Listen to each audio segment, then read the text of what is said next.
पंकज जी, आपसे जरा एक चीज समझ लें, आप तो वहीं बैठे हुए हैं। ये वाला राउंड जो है ये एनडीए के लिए ज्यादा क्रूशियल है, क्योंकि एनडीए के पिछले वाला जो 122 सीटों का इलेक्शन था जो 2020 में, उसमें एनडीए की 66 और महागठबंधन की 49 सीट थी। एआईएमआईएम की 5 आई थी इस बार। लेकिन बहुत से लोगों का कहना यह था कि फेज 2 जो है वो महागठबंधन के लिए ज्यादा उसके फेवर में रहेगा। इस तरह की बातें बहुत से लोग कहे थे। मैं एक चीज और आपसे पूछ लूं, क्या एसआईआर का मुद्दा, वोट अधिकार यात्रा, इन सब से वो वोट किसी को भी दें, लेकिन लोग जरा अपने वोट की अहमियत और उसकी जरूरत और उसको देने के प्रति ज्यादा आश्वस्त हो गए हैं, इस वजह से वोट परसेंटेज बढ़ा है, या कोई गुस्सा है, या कोई प्रशंसा है? ये वोट परसेंटेज बढ़ने का कारण, और आपकी दृष्टि में वोट परसेंटेज अगर बढ़ा है तो इसका डायरेक्ट बेनिफिशियरी ज्यादा कौन होने वाला है? पंकज जी।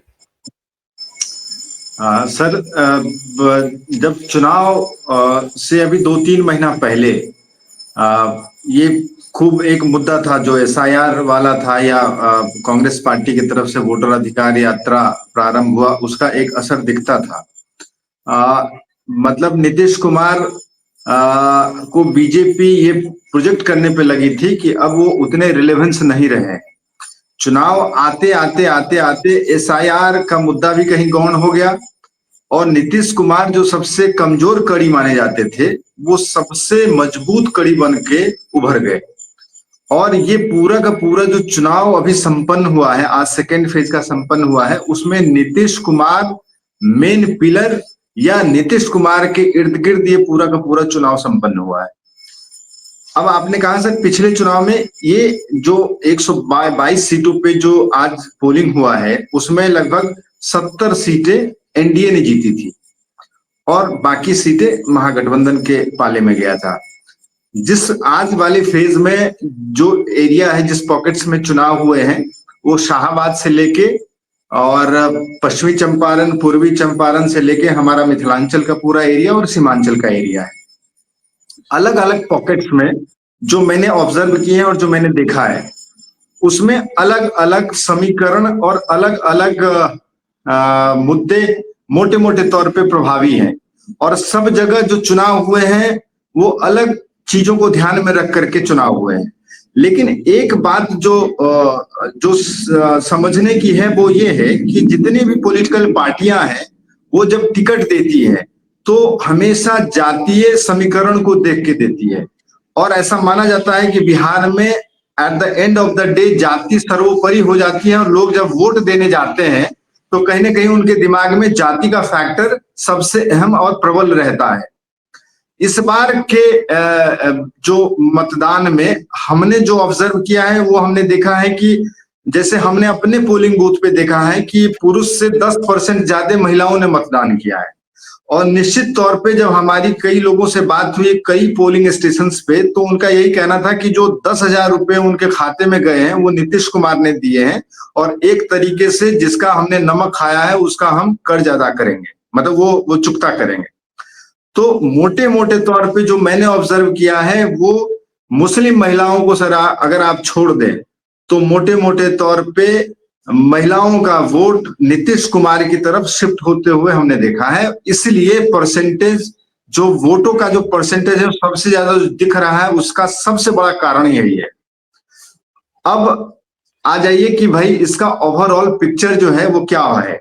जैसे शाहाबाद में महागठबंधन पिछले बार पूरी की पूरी सीटें जीती थी, इस बार ऐसी स्थिति नहीं है, वो परिस्थितियां बदली हुई है। वहां पे 2-3 सीटें ऐसा, एक दो लोगों से मेरी बात हुई तो बता रहे थे कि 2-3 सीटों पे एनडीए की दावेदारी बड़ी मजबूत है।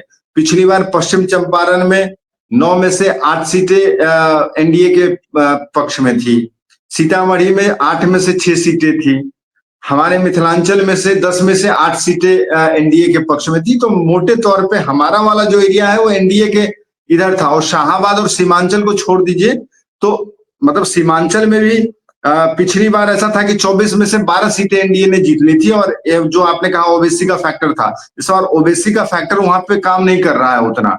हाँ, लेकिन ये है कि मतलब टक्कर बराबर की है वहां भी।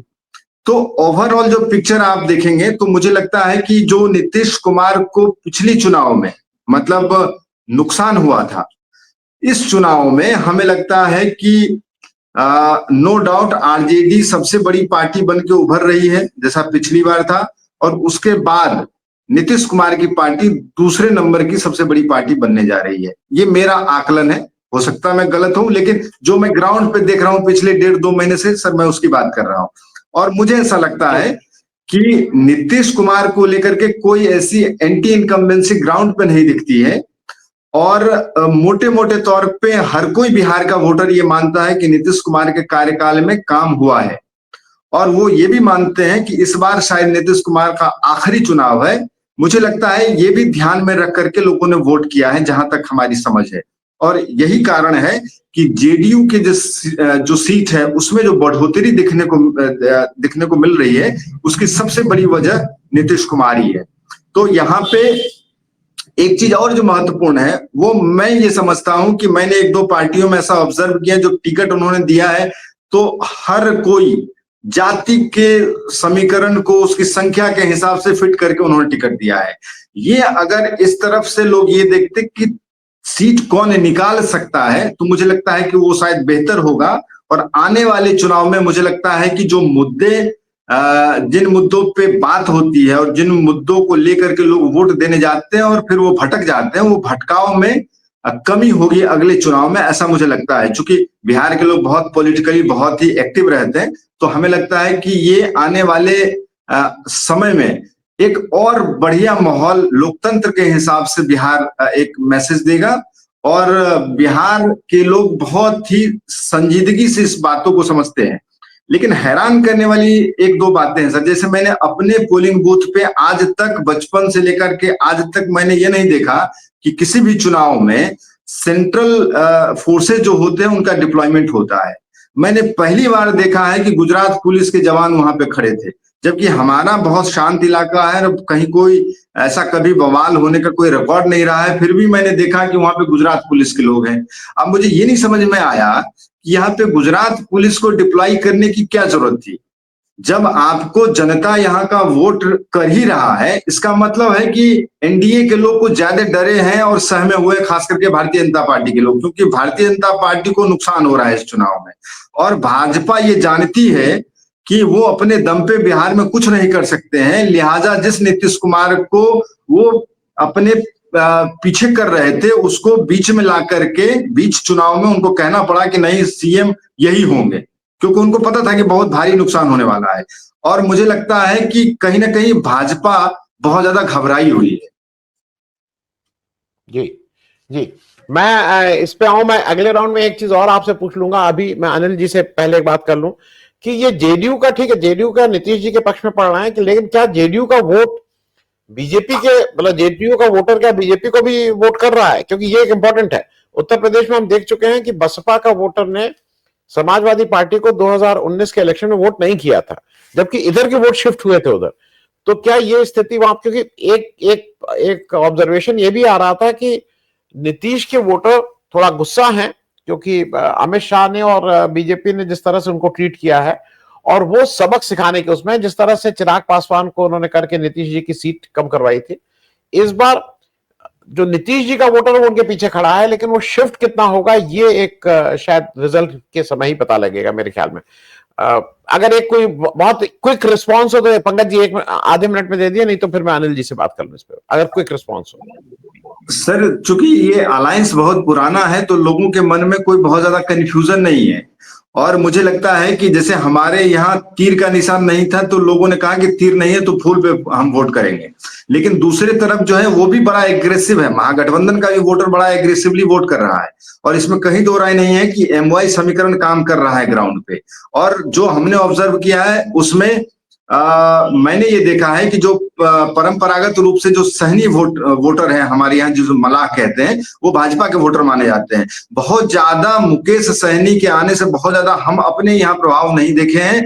अलबत्ता ये जरूर कहा गया है कि भाई उनको डिप्टी सीएम बनाया जाएगा तो आप लोग वोट करिए। तो मैं भी कई कॉन्स्टिट्यूंसी में जब घूमा था तब उन्होंने कहा था कि हाँ मैं विचार करूंगा, ऐसा करूंगा।